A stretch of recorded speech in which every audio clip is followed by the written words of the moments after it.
करते हैं हम लोग। तो हम लोग पढ़ रहे थे types of irrigation.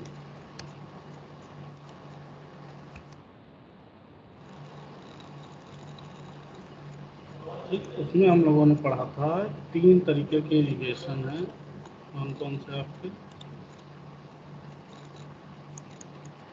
Types of इसमें हम लोगों ने पढ़ा था 3 होते हैं। पहला होता है डायरेक्ट, दूसरा होता है स्टोरेज, तीसरा होता है डायरेक्ट प्लस स्टोरेज। पीपीटी जो लिख रहे हैं वो दिख रहा है? यस सर, दिख रहा है। 3 तरीके के हैं, डायरेक्ट इरिगेशन, स्टोरेज और तीसरा डायरेक्ट प्लस स्टोरेज। डायरेक्ट में क्या है, जो भी आपके नदी रिवर का वाटर है उसको हम डायरेक्टली, ठीक, मान लीजिए आपका ये रिवर फ्लो कर रही है, रिवर ये आपका रिवर है, रिवर से हम कैनाल बना के डायरेक्ट सिंचाई के लिए अपने इरिगेशन पर्पज़ के लिए हम यूज कर ले, तो इस तरीके के सिस्टम को बोलते हैं डायरेक्ट इरिगेशन सिस्टम। दूसरा होता है स्टोरेज। स्टोरेज के केस में क्या करते हैं, हमारा रिवर है, रिवर को हम क्या किए, डैम बना के उसके पानी को रिजर्वायर के तरीके से स्टोर कर लिए, ठीक। और स्टोर करने के बाद हम कुछ भी हमारा हाइड्रो इलेक्ट्रिक जो भी हमारा प्लांट है, हमको अगर इलेक्ट्रिक जनरेट करना है तो हम डिफरेंट प्लांट अपना लगा के यहाँ पे टरबाइन सेटअप करके उसके बाद हम कैनाल बना के वाटर को डाइवर्ट कर लेते हैं। तो इस तरीके के सिस्टम को बोलते हैं स्टोरेज सिस्टम। तीसरा होता है डायरेक्ट प्लस स्टोरेज, इन दोनों को मिला के। तो इन दोनों को मिला के क्या होता है कि मान लीजिए हमारा रिवर है, ठीक, तो रिवर पे हम कहीं पे हमने डैम बना के उसके पानी को स्टोर किया, ठीक। स्टोर करने के बाद हमको जो भी बिजली जो भी हमारा यहाँ प्लांट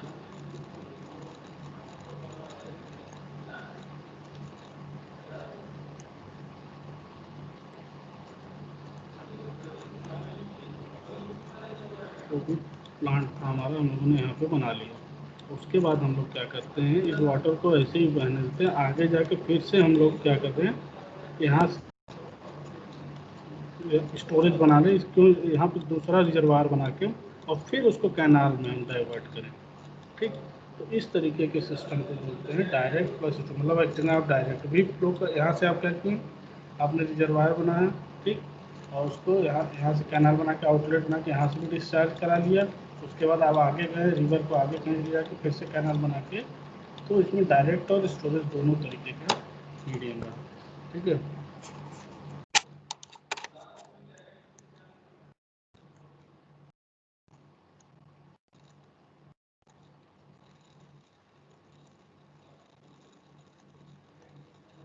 ठीक, अब यहाँ पे हम पढ़ते हैं, पहला है डायरेक्ट इरिगेशन। डायरेक्ट इरिगेशन लोग क्या कर रहे हैं, in direct irrigation no storage of water of stream of diversion where is provided. Water is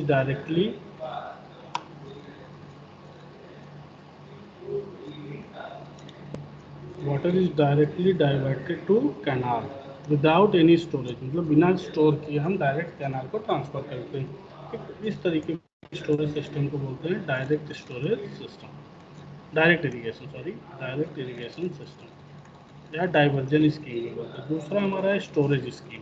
storage scheme में क्या करते हैं, देखो, dam is constructed across the reservoir to store water in upstream in reservoir, और it is a bigger magnitude water storage use for hydro electric power. जो हम बताएं, यहाँ पे हम रिजर्वायर बना के उसको वाटर को हम यूज़ करते हैं हाइड्रो इलेक्ट्रिक जनरेशन या वाटर सप्लाई करने के लिए यूज़ करके, फिर उसके बाद हम कैनाल सिस्टम बनाने के बाद उसको डाइवर्ट करते हैं। तो हमारा क्या है, स्टोरेज स्कीम।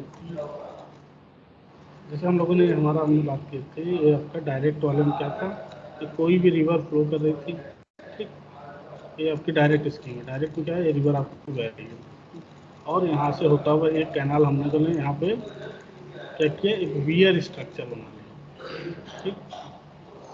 वियर मतलब कहने का मतलब है, मान लेते हैं ये वियर को अगर साइड से देखोगे तो कुछ इस तरीके का स्ट्रक्चर दिखता है, ठीक। इधर से आपकी रिवर फ्लो कर रही है, तो हम इसके ऊपर वाटर जो जाए, इसके इस लेवल के ऊपर जहाँ जो भी वाटर आएगा जाएगा, वो क्या करेगा इधर बहते हुए अप स्ट्रीम से डाउन स्ट्रीम में चला जाएगा।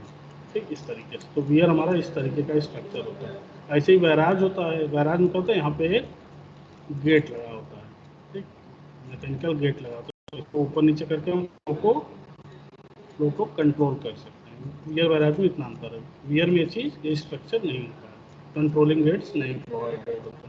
तो वियर बना के हम क्या करते हैं, इसी के देखिए यहाँ पे एक तरफ लिखा हुआ राइट मेन कैनाल और लेफ्ट मेन कैनाल। हम दोनों तरफ या एक तरफ जिस तरफ हमको ज़रूरत है उस तरफ हम कैनाल जोड़ लेते हैं इससे, और जो रिवर की वाटर इससे डाइवर्ट होकर इधर चली जाती है। इस तरीके से ये आपका लेफ्ट में जा रहा है तो लेफ्ट मेन कैनाल, राइट में जा रहा है तो राइट मेन कैनाल, और आपके रिवर आगे फ्लो कंटिन्यूस बना रहता है। तो इस तरीके की इरीगेशन सिस्टम क्या बोलते हैं, डायरेक्ट इरीगेशन सिस्टम। नेक्स्ट है हमारा दूसरा, देखिए ये हमारा एग्जांपल है किसका, ये हमारा स्टोरेज का, स्टोरेज स्कीम का एग्जांपल।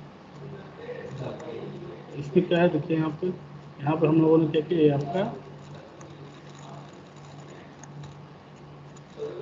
यहाँ पे हम लोगों ने क्या किया, एक हम लोगों ने डैम बना के ये आपका रिजर्वायर क्रिएट कर लिया।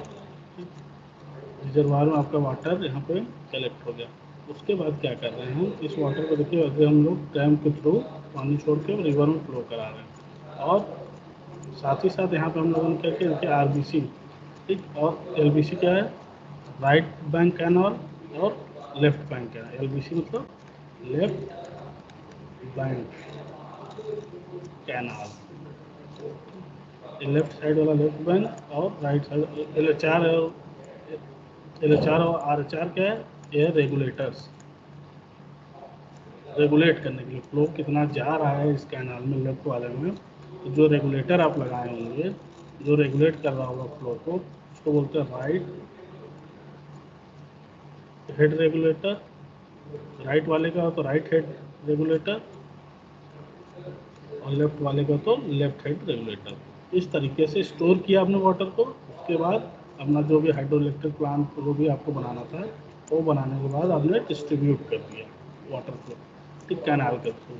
तो इस तरीके के स्टोरेज सिस्टम को बोलते हैं स्टोरेज स्कीम। ठीक, यहाँ पर देखिए आपका canal flow, main canal M से मतलब मेन कैनाल आपकी फ्लो करें, और उससे जुड़ी हुई हम और भी नहर जोड़ सकते हैं। एक आपकी मेन नहर जा रही है, उससे जुड़ी हुई छोटी छोटी और नहर है, उसको बोलते हैं डाइवर्जन कैनाल।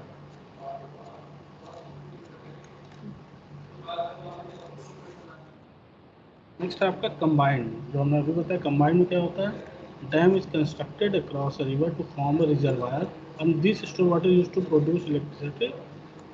ये पावर हाउस इज कंस्ट्रक्ट, जो अभी हमने बताया कि उसमें क्या होता है, हम पहले वाटर को स्टोर करते हैं, फिर वहाँ से डाइवर्ट कर वाटर को स्टोर करने के बाद, रिजर्वायर में स्टोर करने के बाद डैम के थ्रू और कैनाल रेगुलेटर के थ्रू वाटर को डाइवर्ट करते हैं। उसके बाद हम रिवर को ऐसे ही फ्लो होने देते हैं, और फिर से हम एक बार और रिजर्वायर बना के, ठीक, या डायरेक्ट रिवर से ही कहीं आगे चल के हम कैनाल निकाल लेते हैं। तो इसमें डायरेक्ट और स्टोरेज दोनों जोड़ के अगर सिस्टम है तो उस सिस्टम को क्या बोलते हैं, कंबाइंड स्टोरेज सिस्टम।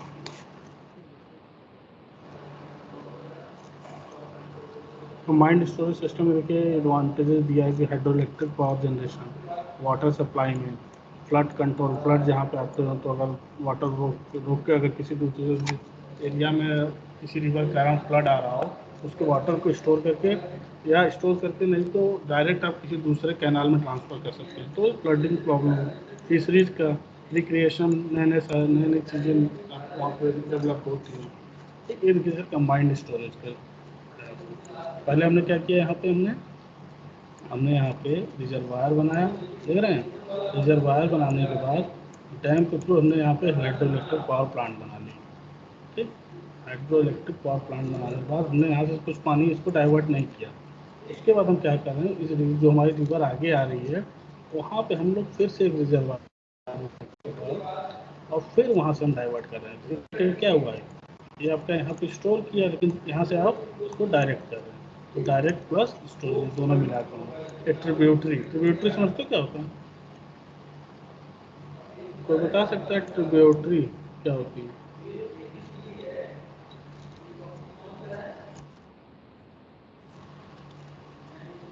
ट्रिब्यूटरी मतलब क्या होता है?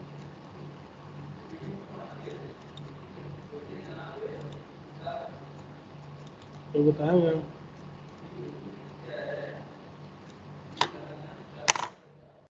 यार तुम लोग खुद तो पढ़ते लिखते हो, जनरल नॉलेज के क्वेश्चन है। What do you mean by tributary?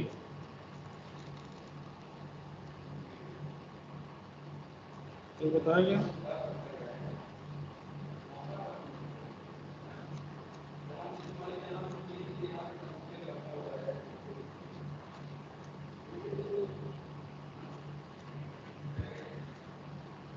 कोई बताएगा भाई? नाम लेके पूछें किसी से। चलो आशुतोष, तुम बताओ। अंकित त्रिपाठी, बहुत दिन बाद मिले हैं। अंकित त्रिपाठी, आप बताइए what do you mean by tributary?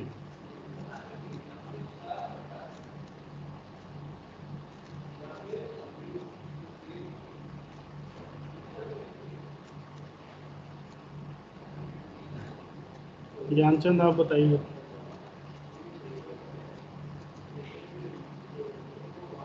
Sir tributary शायद सर उसको बोलते हैं, जैसे कई नदियां एक नदी से, जैसे गंगा है उसकी 3 4 5 ट्रिब्यूटरी नदियां हैं, उसका ट्रिब्यूटरी हम्म, बोलते हैं। जो ट्रिब्यूटरी मतलब सहायक नदी, किसी नदी की हाँ, सहायक नदी को जैसे जैसे ट्रिब्यूटरी बोलते ब्रह्मपुत्र, जैसे हैं। ब्रह्मपुत्र हाँ, की 4 5 हैं, गंगा चार की हैं। पांच गंगा की, जैसे गंगा जी आपने सुना तो वहाँ चले तो भागीरथ उधर शुरुआत में बोलते हैं, फिर अलकनंदा जुड़े। हाँ सर। ठीक। फिर यहाँ पे हरिद्वार में आके तब गंगा जी फॉर्म होती है, अलकनंदा से। ये सर हरिद्वार देवप्रयाग हाँ, में। देवप्रयाग में गंगा जी बनती है। इसी तरीके से बहुत सारी नदियाँ जो ट्रिब्यूटरी मतलब एक नदी जब दूसरी नदी में आके जुड़ती है, उसकी सहायक नदी बन जाती है, तो उस चीज़ को बोलते हैं ट्रिब्यूटरी। ठीक है। तो यहाँ पे जो ट्रिब्यूटरी मतलब कोई दूसरी नदी आके यहाँ पे अपना वाटर कलेक्ट करती है, ये बना भी सकते नहीं है। तो ये चीज़ समझ में आया, कंबाइंड स्टोरेज सिस्टम। तीनों स्टोरेज, तीनों ड्रॉपलेट इरिगेशन सिस्टम समझ में आया। पहला डायरेक्ट, दूसरा स्टोरेज, तीसरा कंबाइंड। तीनों क्लियर हो गए सबको? किसी को कोई दिक्कत?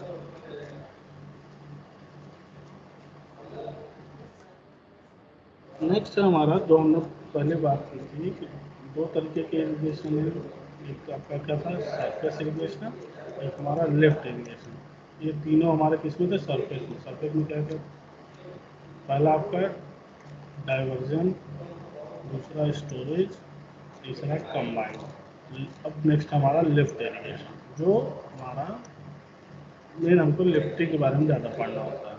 तो लिफ्ट इरिगेशन क्या है? It is the process of lifting water normally from underground sources and sometimes from surface sources by pump, that is mechanical power or man or animal power, then direct this lifted water is supplied to the agricultural field. मतलब हम क्या करते हैं, lift irrigation के system में हम underground water को या सरफेस वाटर को एक जगह से किसी मैकेनिकल पावर या मैनमेड तरीके से, ठीक, एक जगह से उस वाटर को लेके दूसरी जगह पे अपने एग्रीकल्चर पर्पज, इरिगेशन पर्पज के लिए यूज़ करते हैं। तो ऐसे इरिगेशन सिस्टम को बोलते हैं लिफ्ट इरिगेशन। ठीक है। लिफ्ट इरिगेशन क्या है कि हम क्या करते हैं, किसी एक अंडरग्राउंड वाटर या सरफेस वाटर को एक जगह से उठा के दूसरी जगह जहाँ हमको इरिगेशन की नीड है, वहाँ पे किसी मैकेनिकल या मैनुअल मेथड से ले जाके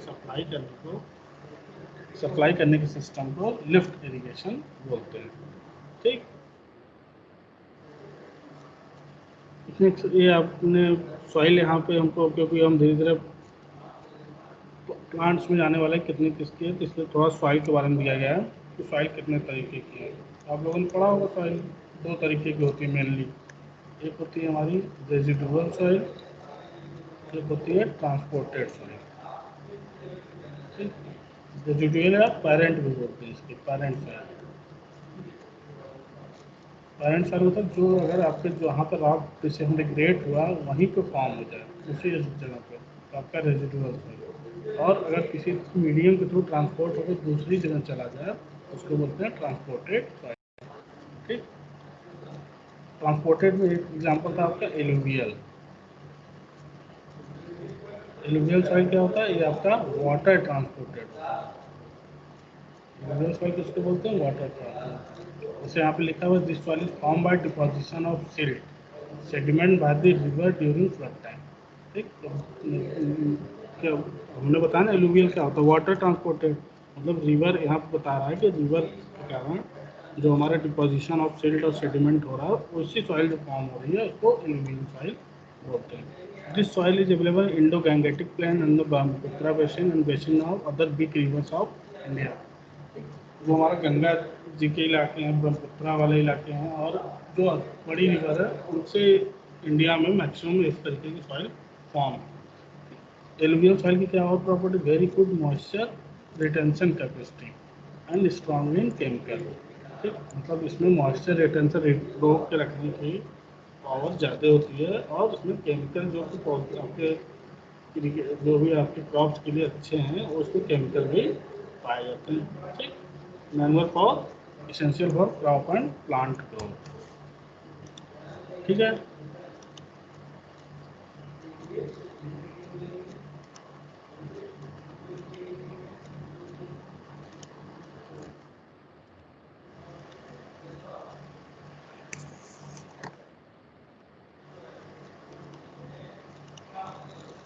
यहाँ तक किसी कोई दिक्कत?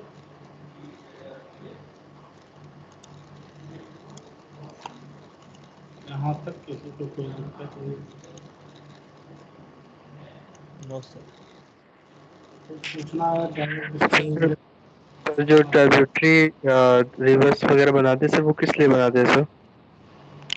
बनाते नहीं हैं, ट्रिब्यूटरी हम बनाते नहीं हैं। ट्रिब्यूटरी मतलब सहायक नदी जुड़ जाती, दूसरी नदियाँ अपने आके जुड़ती है। जैसे वही बात कर रहे हैं, गंगा जी 2-3 नदियों से मिल के बनी, ठीक, रुद्रप्रयाग में, फिर उधर संगम वाला जैसे कि, तो जो उसके आगे ट्रिब्यूटरी मतलब एक नदी की दूसरी सहायक नदी।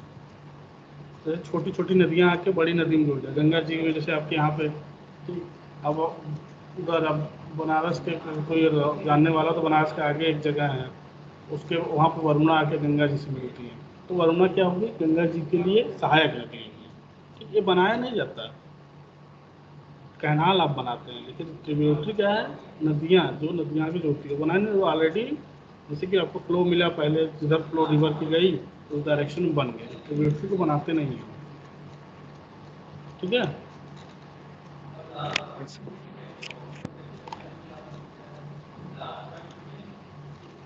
जैसे आपके, आप तो इधर के ही है ना, मेजा साइड के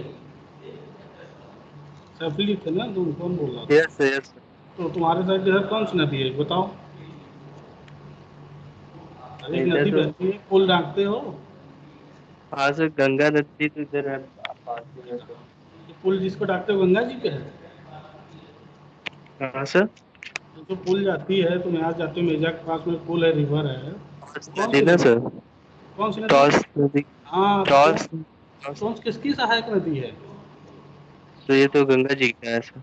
गंगा जी की, यमुना जी हम जाम मिलता है यार, यमुना जी की है ना, यस सर। जिससे जाके मिले। कि हमको करेक्ट नहीं पता, तुम ही बता सकते हो तुम। गंगा जी मिलती है कि यमुना जी मिलती है, लेकिन किसी की ये सहायक नदी होगी ना, तो जाके उससे यस सर। जुड़ गई। ठीक, तो बनाते नहीं है, बना हुआ है। सर टॉन्स नदी सर गंगा जी की सहायक ट्रिब्यूटरी रिवर है। हम नहीं बता सकते, हमको करेक्ट इसकी जानकारी नहीं है, तो ये बताएगा ना कहाँ मिलती है। सर ये गाजीपुर से भी होकर के जाती है टॉन्स नदी, गाजीपुर बलिया के बॉर्डर से होकर के जाती है सर। तो हमको हमको भी ये नहीं पता है कि टोन्स का कहाँ, लेकिन टोन्स यहाँ पे है, वो भी किसी की सहायक नदी होगी। ठीक तो है, मेजम में ये गंगा से मिलके उधर वो नारीवाड़ी हाँ, साइड में। तो शायद तो गंगा जी के लिए क्या हो गई, ये आपकी टोन्स क्या हो गई? जैसे कि मान लो तुम कह रहे हो, हमको तो एग्जैक्ट जानकारी नहीं कि टोन्स किससे मिलती है। अगर गंगा जी में जाकर मिलती हुई तो टोन्स गंगा जी के सहायक नदी होगी, गंगा जी के लिए क्या होगी? ट्रिब्यूटरी होगी। ठीक है, अंकित त्रिपाठी जियोग्राफी पढ़ रहे हैं, पढ़ो पढ़ो, अच्छी बात है। नेक्स्ट है हमारा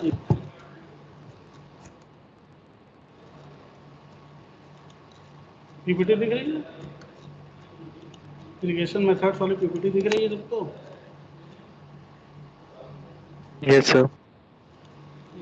तो हमारा मेन 3 तरीके के इरिगेशन मेथड्स हैं।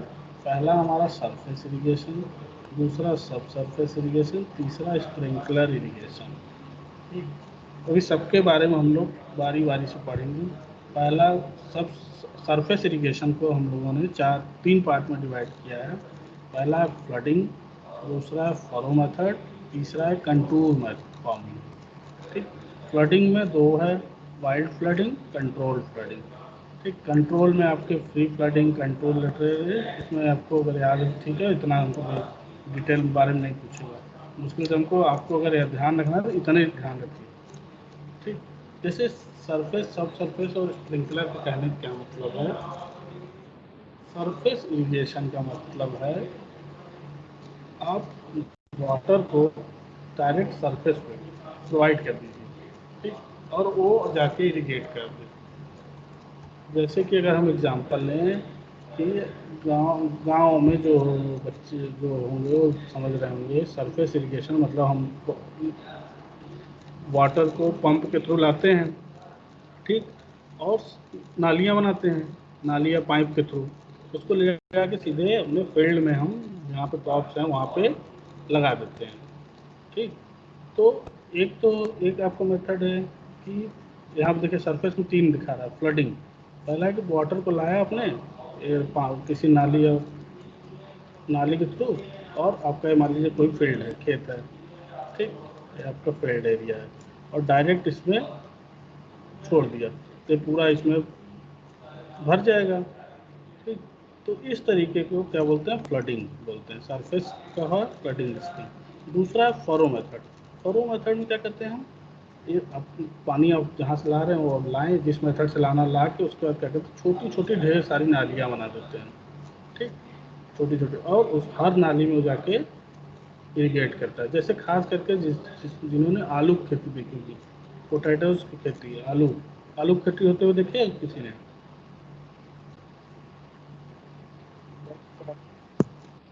आलू की खेती होता हुआ देखा है किसी ने? Yes sir.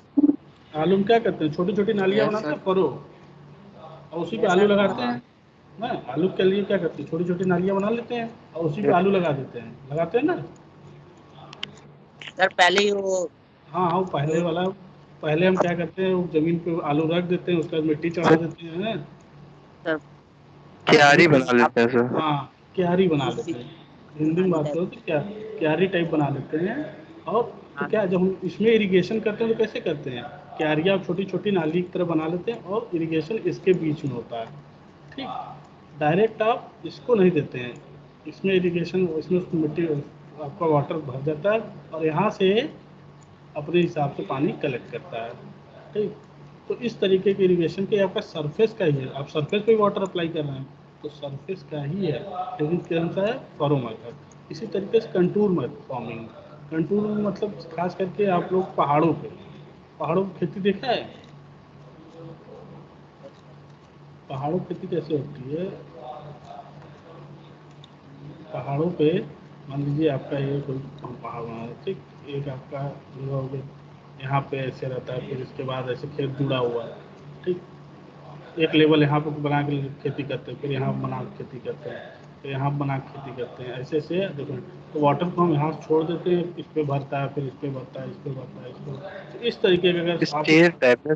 स्टेयर टाइप, हाँ, ठीक, तो इस तरीके की जहाँ पे वाटर सप्लाई होती है उसको बोलते हैं कंटूर फार्मिंग। ठीक, अभी सबको हम लोग डिटेल में पढ़ते हैं। तो सरफेस इरिगेशन समझ में डायरेक्ट आप सरफेस पे जो वाटर प्रोवाइड कर रहे हैं वो आपका surface. About 90% of the area irrigated in the world are by this method.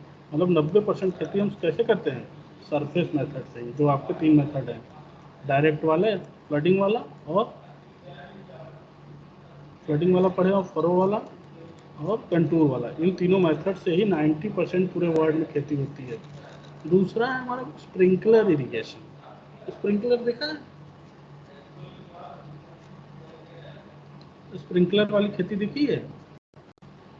खास करके यस आपने सर, गार्डन वगैरह में भी होता है सर। तो खास करके गार्डनिंग वाले में, ठीक। अब तो Yes, sir. कुछ लोग खेतों में भी यूज कर रहे हैं। नहीं, पहले तो हम लोग जो बड़े बड़े गार्डन होते हैं उसमें क्या होता था, एक स्प्रिंकलर लगा देते थे और उसमें नीचे पाइप से जोड़ देते थे और पानी आता था, ये डिफरेंट डायरेक्शन में स्प्रिंकल करता रहता था। ठीक। तो ग्रास के पहले जो हम लोग फार्मिंग करते थे गार्डन वाली, उसमें इसको यूज़ किया। अब बहुत सारे खेतियों में इस तरीके का यूज होने लगा। इससे क्या फ़ायदा होने लगा? ठीक। फ़ायदा ये होता है कि भाई वाटर आपकी जो वाटर रिक्वायरमेंट है वो मेंटेन रहती है। मेंटेन होने के साथ साथ वाटर की बर्बादी नहीं होती। जैसे फ्लडिंग में क्या होता है, पूरा पानी बह रहा है, आपने छोड़ दिया, वो जितनी ज़रूरत थी तो उतना लिया गया, उससे ज़्यादा लिया। लेकिन इसमें क्या है कि आप वाटर को ज़रूरत के हिसाब से, जितनी ज़रूरत है बस उतना ही सप्लाई करनी पड़ेगी। ठीक है। तो देखो लिखा है about 5% of the irrigated areas by this, मतलब ये 90% इसी से होता है, 5% इससे। ठीक। दूसरा है ड्रिप सिस्टम। ये देखा है किसी ने? ड्रिप सिस्टम देखा है?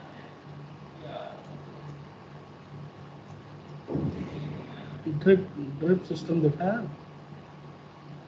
ये अभी नया अगर बात करें तो न्यू मेथड है एकदम, फिर भी लेकिन काफ़ी जगह यूज हो रहा है। ड्रिप इरिगेशन सिस्टम देखा है?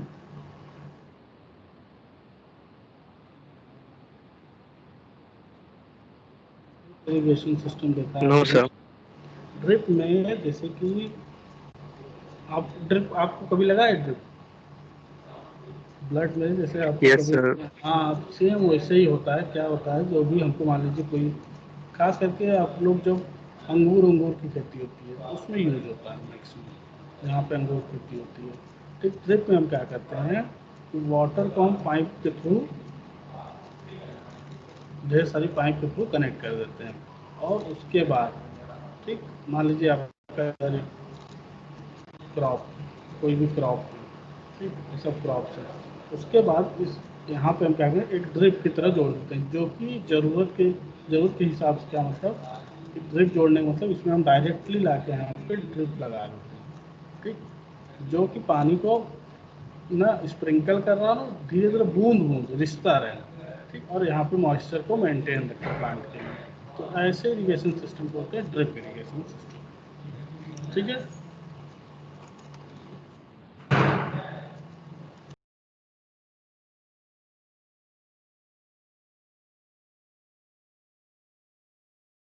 आ रहा समझ में ड्रिप इरीगेशन? ठीक। नेक्स्ट है हमारा सब Yes, sir. सरफेस। ठीक। सब सरफेस में हम क्या करते हैं, जो एक, जैसे कि का एक तरीके का ये क्या है मेथड कि हम वाटर को डायरेक्टली सरफेस पे ना प्रोवाइड करके हम अंडरग्राउंड, ठीक, अंडरग्राउंड तरीके से वाटर को कहीं दूसरी जगह डिस्चार्ज करा के अंडरग्राउंड उसके सॉइल को, मॉइस्चर को मेंटेन करते हैं। डायरेक्टली वाटर को वहाँ पे प्रोवाइड नहीं करते हैं। हम क्या करते हैं, दूसरी जगह प्रोवाइड करा के, और उस, जैसे मान लीजिए आपके किसी एरिया में, जैसे एग्जांपल में समझा रहे हैं, ठीक, कि किसी एरिया में आपकी एक नहर है, ठीक, पानी लगातार यहाँ पे बह रहा है, तो अगल बगल की एरिया भी क्या होगी, सेचुरेट होंगी। ठीक। तो इस तरीके से ये सेचुरेट कहाँ से हुआ? ये सेचुरेट जो यहाँ का वाटर है वो कैपिलरीज के थ्रू नीचे चला गया, आपने कोई सप्लाई की नहीं। ठीक। कैपिलरी तो, और यहाँ पर ये क्या हुआ, ये एरिया आपकी इरीगेट हो गई। ठीक।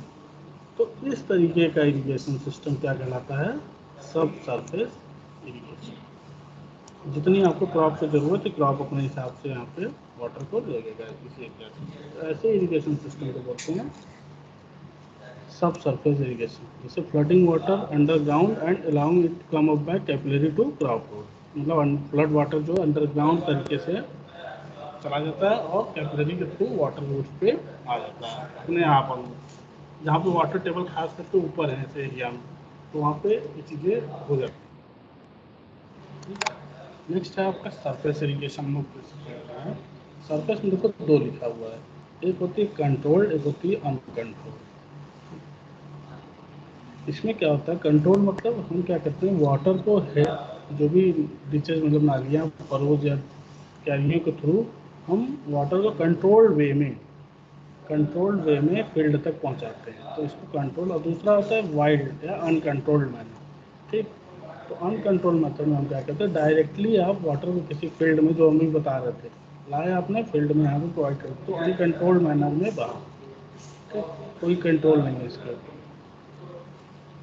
तो एक आपका कंट्रोल इरिगेशन सिस्टम, एक आपका अनकंट्रोल। जैसे सरफेस इरिगेशन का एग्जांपल है, आपका क्या है, फरोज बने देख रहे हो ना, जो अभी बात हो रही थी आलू वाली, हम लोगों ने क्या किया, नाली बनाई मेन, ठीक, और उसके बाद यहाँ से इस तरीके की सिंचाई कर दी, ठीक, ये सरफेस का एग्जाम्पल रहा।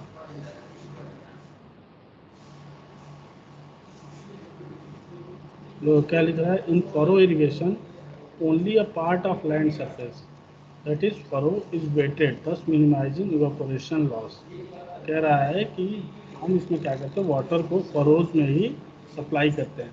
तो अगर वाटर मान लीजिए आप एक पूरे एरिया सप्लाई करना और इसमें छोटी छोटी क्यारियाँ बना के इसमें सप्लाई करना, तो इसमें इस केस में क्या होता है कि अगर पूरे एरिया में होगा तो इवापोरेशन भाई एरिया के का फैक्टर है, जितना बड़ा एरिया उतना ज़्यादा इवापोरेशन।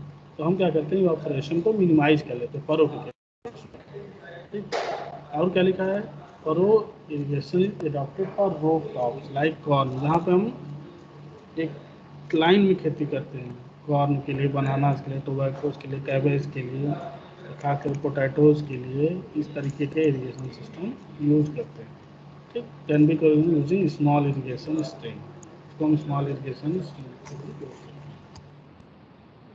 फॉर इरिगेशन जो लोग नहीं देखें, खास करके गांव से थोड़ा जुड़ाव कम है, तो लोग देख लीजिए, आपका यहाँ पे क्या है, एक क्यारी तरीके से बनी हुई है, पानी को ला के हम डायरेक्टली पूरे खेत पे छोड़ नहीं रहे हैं, हम क्या कर रहे हैं, खेत को परोस के फॉर्म में बना के और इस पर अपनी खेती जो भी हमको लगाना है वो लगा दिए, और वाटर को इस तरीके से, इससे मेन हमारी क्या हो रही है, इवापोरेशन लॉस भी कम हो रहा है, ठीक। तो वाटर इवापोरेशन लॉसेज जो है आपकी एक तरीके से कम हो रही है,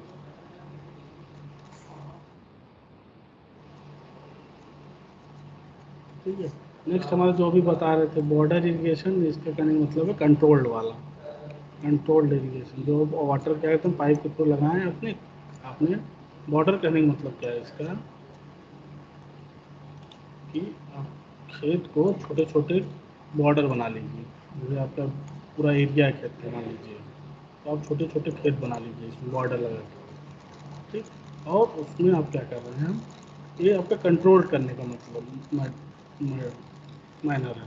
जो फ्लो आप यहाँ से वाटर को ला रहे हैं किसी कैनाल के थ्रू, अब कैनाल को डायरेक्ट फ्लो करा दिए, पूरे एरिया में आपको सिंचाई करनी है, तो एक तो आपका मेथड डायरेक्ट ला के पानी छोड़ दिया, तो ये हो गया अनकंट्रोल्ड मैनर, ठीक। यहीं अगर हम क्या करें, बॉर्डर बना लें, खेत को छोटे छोटे भाग में डिवाइड कर लें, ठीक, क्यारियाँ बना लें, है।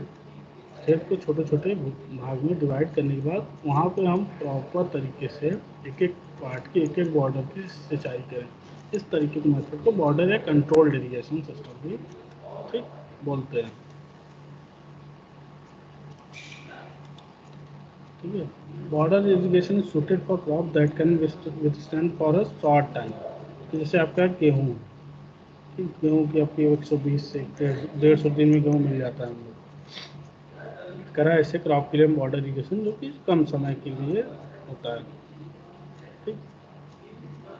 बॉर्डर देख रहा हूँ ना, ये आपका क्या किया हम लोगों ने, पाइप नाली बनाई और खेत को छोटे छोटे बॉर्डर्स में डिवाइड करके वहाँ से नाली के थ्रू वाटर को ला रहे हैं। जैसे देखिए यहाँ पे इस पे फिगर में एक आदमी दिख रहा होगा, ठीक। ये आदमी क्या कर रहा है, आपकी नाली, यहाँ मेन नाली जा रही है, जैसे गाँव में होता है ना, आपकी छोटी छोटी पंप जो आपकी ट्यूबवेल वाली नालियाँ आती हैं, तो खेत से जुड़ी होती हैं, खेत पे आपका बॉर्डर है, तो भाई खेत बॉर्डर आपको क्या कर रहा है, इसी एरिया को इरिगेट कर रहा है। अगर आपको बगल में ज़रूरत नहीं है तो आपने बॉर्डर बना रखा है, इसमें नहीं जा रहा है वाटर। तो इस तरीके के इरिगेशन को बोलते हैं बॉर्डर इरिगेशन, या बॉर्डर इरिगेशन या आपका कंट्रोल्ड इरिगेशन, ठीक। देख रहे हो ना, बॉर्डर इरिगेशन, खेत को छोटे छोटे पार्ट में डिवाइड कर लिया, ठीक, और उसके बाद नाली बना के उसको, नाली से हम वाटर को हर के पार्ट में कर देंगे। तो इस तरीके को, इस तरीके इरिगेशन सिस्टम को बोलते हैं बॉर्डर इरिगेशन। नेक्स्ट हमारा बेसिन इरिगेशन। बेसिन मतलब जैसे आपका ये बेसिन एग्जांपल है आपका अनकंट्रोल्ड वाले का है, तो वाटर ला के बहुत ज़्यादा वाटर, खास करके उनको उस तरीके की खेती में यूज होता है जहाँ पे बहुत ज़्यादा वाटर यूज होता है, जैसे आपका क्या है राइस की खेती में यूज होता है अनकंट्रोल्ड मैनर। इसको बहुत ज़्यादा वाटर क्योंकि उसकी रिक्वायरमेंट है, तो आप अनकंट्रोल खेत को बांटने की जरूरत नहीं है। बांट दिया अच्छी बात है, बांटने से फायदा है कि आपका वाटर कम लगेगा। ठीक। लेकिन अगर आपका एरिया बड़ा है तो आप डायरेक्टली उनको, क्योंकि वाटर को आपको कंट्रोल करने की जरूरत नहीं कि इतना ही पानी देना। पानी ज़्यादा भी है तो कोई भी क्रॉप को लॉस नहीं होगी। तो इस तरीके की इरीगेशन सिस्टम को बोलते हैं बेसिन इरीगेशन। आप देख रहे हैं ना, एक आपका ये आपका नाली यहाँ से जा रही है, अपनी नाली यहाँ से गई और वहाँ पे उन्होंने नाली पूरी काट के पूरे एरिया को एक बार में इरीगेट कर लिया। तो इसे इरीगेशन सिस्टम को बोलते हैं बेसिन इरीगेशन। ठीक है, बेसिन और हॉरिजॉन्टल फ्लैट प्लॉट्स पूरे खेत की सिंचाई एक बार में। अब यहीं अगर छोटा छोटा बांट ले खेत को, जैसे ऐसे बांट के बांट दे तो ये क्या हो जाएगा, बॉर्डर इरीगेशन। बेसिन पूरे एरिया का अपने बेसिन के पूरे क्रिएट करके बना देंगे। ठीक है, यहाँ तक किसी को दिक्कत कुछ पूछना हो?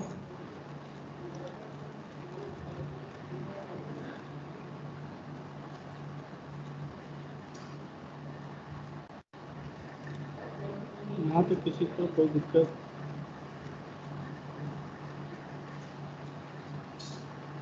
कुछ पूछना चाहे?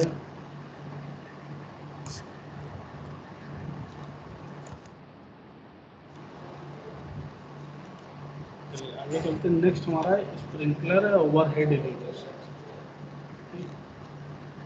ये खास करके ऐसे एरियाज में यूज करते हो, गार्डनिंग के लिए तो यूज करते हैं। गार्डनिंग के लिए डायरेक्ट हम फलों क्यों यूज करते हैं, ये भी थोड़ा सोचो कि गार्डन में अगर हम नाली बनाएंगे ठीक तो अच्छा नहीं लगेगा देखने में, तो गार्डन को इस कारण से यूज करते हैं। लेकिन फिलहाल जो अभी स्प्रिंकलर की ज़रूरत वहाँ पड़ती है जहाँ पे वाटर काफ़ी कम है, वाटर वहाँ पे काफ़ी कम है, तो वहाँ पे हम क्या करते हैं, स्प्रिंकलर सिस्टम डेवलप कराते हैं। स्प्रिंकलर में क्या होता है, हम पाइप के थ्रू ठीक प्रेशर अप्लाई करके वाटर को ट्रांसपोर्ट करते हैं, जिसके कारण लॉसेस कम हो। ठीक, देखो water is applied in form of spray, sometimes simulating natural rainfall. ठीक, लगता है कि रेनफॉल जैसे बारिश होती है उस तरीके से हम लोग ड्रॉप कराते हैं। Rainfall can be control in duration and intensity, साथ ही में हम ड्यूरेशन कितना देना है उसकी इंटेंसिटी को कंट्रोल कर सकते हैं। ठीक, तो ये फ़ायदा है। साथ ही में आपका लैंड इरोड नहीं करेगा। लैंड जो भी इरोजन वाली प्रॉब्लम होती है, जो फरोज में मिट्टी आपकी बाहर ले जाती है, ये वाली प्रॉब्लम नहीं होगी। तो इसीलिए गार्डनिंग में खास करके भी यूज करते हैं, और भी तो मिट्टी आपकी इरोज नहीं होगी। देखिए आपका ये स्प्रिंकलर इरीगेशन सिस्टम यहाँ पे देखे होंगे, कॉलेज में लगा होगा गार्डन में नोजल लगा होता है, घूमता रहता है, घूम घूम के हर डायरेक्शन में वाटर को डिस्ट्रीब्यूट करता है। देखो स्प्रिंकलर का देखो एक बड़ा एग्जांपल दिया है फील्ड में। फील्ड में क्या क्या हम यहाँ से पंप लगा के वाटर कलेक्ट करके बहुत सारी पाइप के थ्रू खेत में हम क्या कर रहे हैं, जगह जगह पे हम लोगों ने स्प्रिंकलर लगा रखे हैं। सर अपने कॉलेज में भी है। हाँ कॉलेज वही बता रहे हैं, कॉलेज में अपने है, गार्डन में यूज करते हैं, लेकिन फिलहाल इसको ऐसी जगह पे अभी फिलहाल ऐसी जगहों पे यूज करते हैं जहाँ पे खेती के लिए जब यूज करते हैं जहाँ पे वाटर की कमी है, तो उसको हम वाटर के इसमें क्या अच्छी चीज़ है कि वाटर को मेंटेन कर सकते हैं, उसकी इंटेंसिटी ठीक कितना हमको वाटर अप्लाई करना है तो उसको हम लोग कंट्रोल कर लेते हैं। बाकी गार्डनिंग में इसलिए यूज़ मैक्सिमम हम लोग यूज़ कर रहे हैं क्योंकि अगर नाली वाली बनाओगे गार्डन में तो अच्छा नहीं लगेगा। साथ ही साथ जब हम सरफेस इरीगेशन करते हैं तो वाटर आपकी एक जगह से दूसरी जगह ट्रांसपोर्ट होती है, इरोड करती है मिट्टी, ये वाली प्रॉब्लम इस केस में नहीं होती है। ठीक है, तो ये पूरा पंप के थ्रू देख रहे खेतों में लगा देते हैं, ठीक, और स्प्रिंकलर लगा के पूरे खेत की सिंचाई कर लेते हैं। तो इस केस में क्या होता है, वाटर हमारा कम लगता है और वाटर की जो क्रॉप भी है वो अच्छी होती है। क्यों होती है कि जो बोलते हैं ना कि कोई भी क्रॉप के लिए रेनफॉल सबसे अच्छी वाटर जो है वह बारिश हो तो अच्छा होता है पैदावार। ये जैसे इस समय बात करो तो राइस की खेती होती है इस समय, राइस में बोला जाता है कि बारिश होगी तो अच्छा होगा, जबकि आपके पास ट्यूबवेल है, सप्लाई कर सकते हैं, तो उसमें क्या होता है, वाटर जो होता है ऊपर सप्लाई होता है, ठीक। तो वाटर ट्रांसपिरेशन वाली प्रोसेस है वो अच्छी हो पाती है, जिसके कारण क्रॉप की यील्ड बढ़ती है। तो स्प्रिंकलर आपका इस लिहाज से भी बेटर होता है। अभी आगे हम लोग चीज़ें क्रॉप्स के बारे में जब पढ़ेंगे तो कितना वाटर रिक्वायरमेंट होता है क्रॉप का, कैसे कितनी ज़रूरत है, कहाँ से लेता है वाटर, ये सब पढ़ेंगे। स्प्रिंकलर इरिगेशन ही है, ये देखिए जैसे आपके कॉलेज में लगा होता है, स्प्रिंकलर करता रहता है।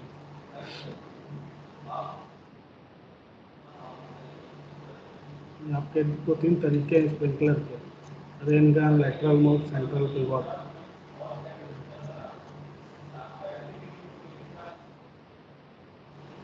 रेन गन देख रहे हो, इस खास करके आपका उसमें यूज होता है, फायर ब्रिगेड वाले यूज करते हैं रेन गन।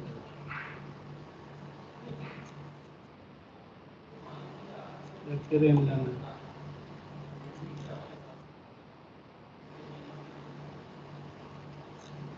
एक लीनियर मूव देख रहे हो, इसमें क्या जो पाइप यहाँ से वाटर को उठा रहा है, और छोटे छोटे इस वाले में पाइप के डिफरेंट छोटे छोटे नोजल बने होते हैं, ठीक, होल्स लगे होते हैं पूरे पूरे पाइप में।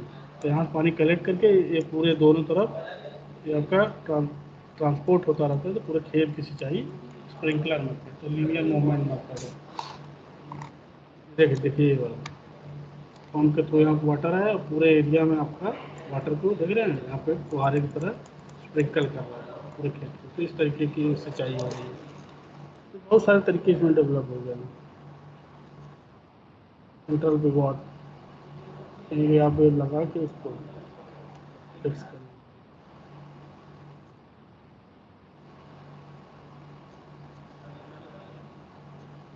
ये सब बहुत 3-4 तरीके के डिफरेंट हैं, इतना स्प्रिंकलर के बारे में जानना नहीं है, बस जानो स्प्रिंकलर क्या होता है।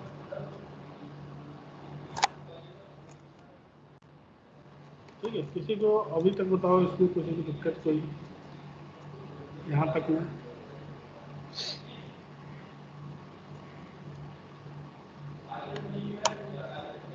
किसी को भाई दिक्कत है कोई?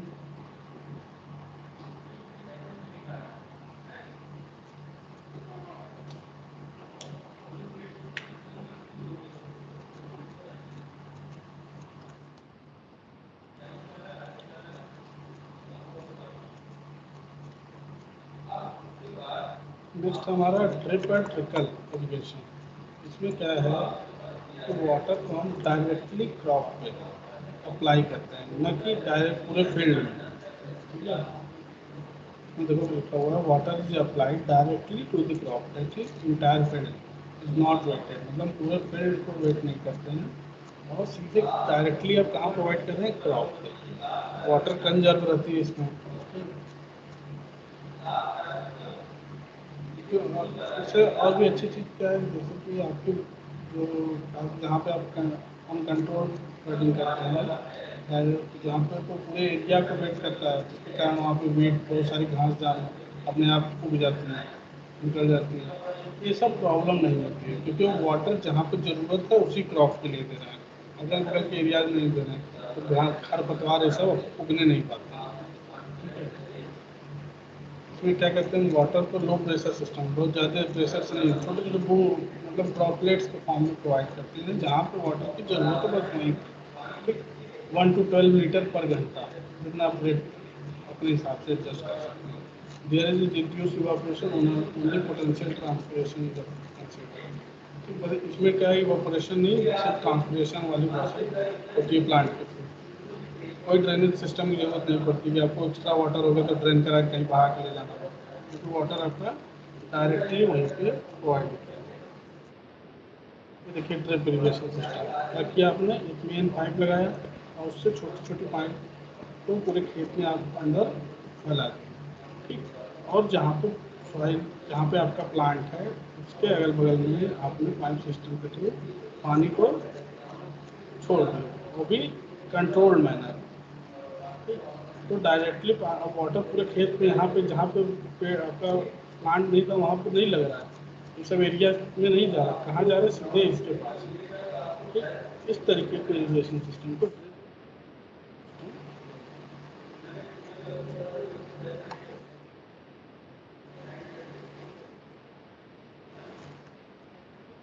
नेक्स्ट आपका सब सरफेस इरिगेशन। सब सरफेस हम लोग होता है कि आप क्या करते हैं, वाटर को नीचे अंडरग्राउंड को में उसके वाटर को जहाँ पे आपका प्लांट है उसके अंडरग्राउंड प्रोवाइड करते हैं और वहाँ से प्लांट अपने जितनी ज़रूरत होती है कैपिलरी के थ्रू वहाँ को वाटर राइज करके प्लांट तक पहुँच जाता है। तो सर ऐसे पीपीटी नहीं दिख रहा है।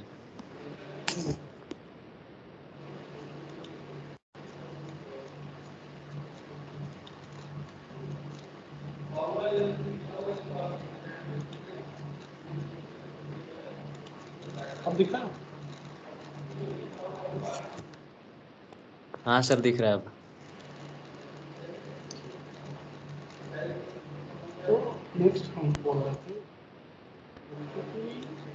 सब सरफेस इरिगेशन में क्या होता है, वाटर को हम अंडरग्राउंड भी प्रोवाइड करते हैं, ठीक। और वहाँ से वाटर क्या करता है, कलेक्ट अपने कैपिलरी थ्रू वाटर राइज करके सरफेस पे चला जाता है और प्लांट के नीड के हिसाब से वाटर अपने नीड के हिसाब से ले लेता है।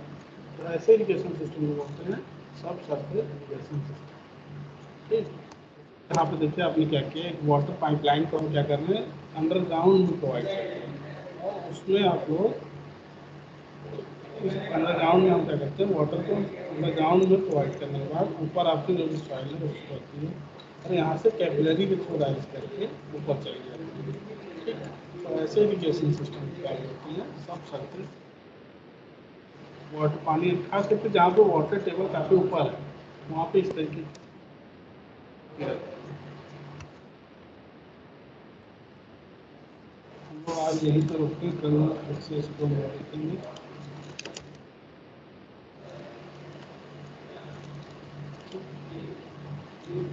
अंकित त्रिपाठी का एक क्वेश्चन है, सर इरिगेशन में सिविल इंजीनियर्स की क्या नीड है।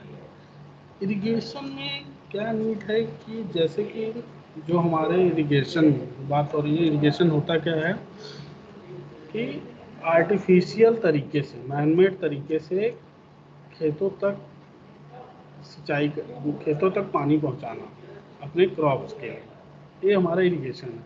अब आर्टिफिशियल तरीके जो हैं वो कौन डेवलप करता है, वो डेवलप करता है सिविल इंजीनियर। जैसे canal, dam, reservoir, wear, barrage, ये सब कौन करता है, ये सब सिविल इंजीनियर डेवलप करता है। इसलिए इरिगेशन में सिविल इंजीनियर को ये नहीं खेती करने के लिए पढ़ रहे हो, ये तो एक यूनिट में है खेती के बारे में हम लोग को जो पढ़ना है कि इस यहाँ पे ये भी बात आ गई कि तो इसको क्यों पढ़ने की ज़रूरत है, खेती इसलिए पढ़ने की ज़रूरत है कि जब आप नहर बना रहे हैं या कहीं पानी आप कुछ भी वियर बैराज बनाने जा रहे हैं तो किस एरिया में कौन सी खेती होती है, किस तरीके की मिट्टी है और उस खेती के लिए कितना पानी चाहिए, किस समय पानी चाहिए, किस समय पानी चाहिए, वो आपको जानकारी एज ए इंजीनियर होनी चाहिए। आपको खेती नहीं करनी है लेकिन खेती जो कर रहे हैं उनकी हेल्प करनी है एज ए सिविल इंजीनियर, तो उनको इस समय पे पानी इतना चाहिए। मान लीजिए इस समय धान की खेती हो रही है, राइस की, तो राइस की खेती के समय उनको इतना वाटर मिलना चाहिए, तो आप उतना नहर से पानी उस एरिया में, अगर आपको उस एरिया की जानकारी है कि राइस के लिए इतना पानी लगता है, इतना टाइम लगता है राइस होने में, ये जानकारी होनी ज़रूरी है। बाकी इरिगेशन जो है आपको ये इस यूनिट की जो पार्ट है इसलिए हम लोग पढ़ रहे हैं। बाकी इरिगेशन सिविल क्यों इम्पोर्टेंट है, क्योंकि भाई जो जो आप नहर के design, dam, reservoir, wear, barrage, ये सब WRE में पढ़ेंगे। इसलिए इरिगेशन अगर सब्जेक्ट की बात करो तो इसलिए सब्जेक्ट इम्पोर्टेंट है एज ए सिविल इंजीनियर, ठीक है।